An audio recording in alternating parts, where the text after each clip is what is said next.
పెళ్ళంటే నూరేళ్ల పంట అన్నారు పెద్దలు. వైవాహిక జీవితం సాఫీగా సాగితేనే అది సాధ్యం, లేకపోతే జీవితాంతం మంటే. పెళ్లి సంబంధం విషయంలో కులగోత్రాలు పట్టింపులు ఎక్కువే. అలాగే వధువరుల జాతకాలు కూడా ప్రధాన భూమిక పోషిస్తాయి.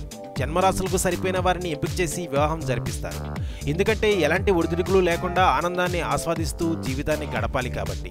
అయితే కొన్ని రాసులున్న మహిళలను పెళ్లి చేసుకుంటే జీవితానికి ఎదురే ఉండదని కొందరు హిందూ పండితులు అంటున్నారు. వీటిలో కర్కాటక, సింహ, మేషరాశి వారిని పెళ్లి చేసుకోవాలని సూచిస్తున్నారు. కర్కాటక రాశి మహిళల్లో అత్యధిక సాంప్రదాయ లక్షణాలు ఉంటాయి. ఈ రాశి మహిళలు సున్నితమైన వారు, ఇతరులపై ఆధారపడి జీవనం సాగిస్తారు. అలాగే వీరిలో ఆరాధనా భావంతో పాటు గ్రహణ శక్తి కూడా ఎక్కువే. భర్తకు అనుకూలంగా ఉంటారు. వివాహ బంధాన్ని బలోపేతం చేయడానికే ప్రయత్నిస్తుంది. తన చివరి ఊపిరి వరకు జీవిత భాగస్వామిని అంటిపెట్టుకుని ఉంటారట. ఇక మేషరాశి స్త్రీలు భర్త అడుగుజాడల్లోనే నడుస్తారట. అలాగే సమర్థుడైన భర్త తన పక్కన ఉండాలని కోరుకుంటారట. ప్రతి పనిలోనూ ఆమె మార్కు కనిపిస్తుంది. తన భర్త కుటుంబం పట్ల బాధ్యతగా వ్యవహరించడమే కాకుండా అందరూ కలిసి ఉండాలని కోరుకుంటుందట. తన బాధ్యతల నుంచి ఎప్పుడూ పక్కకు తప్పుకునే ఆలోచనే చేయదని అంటారు.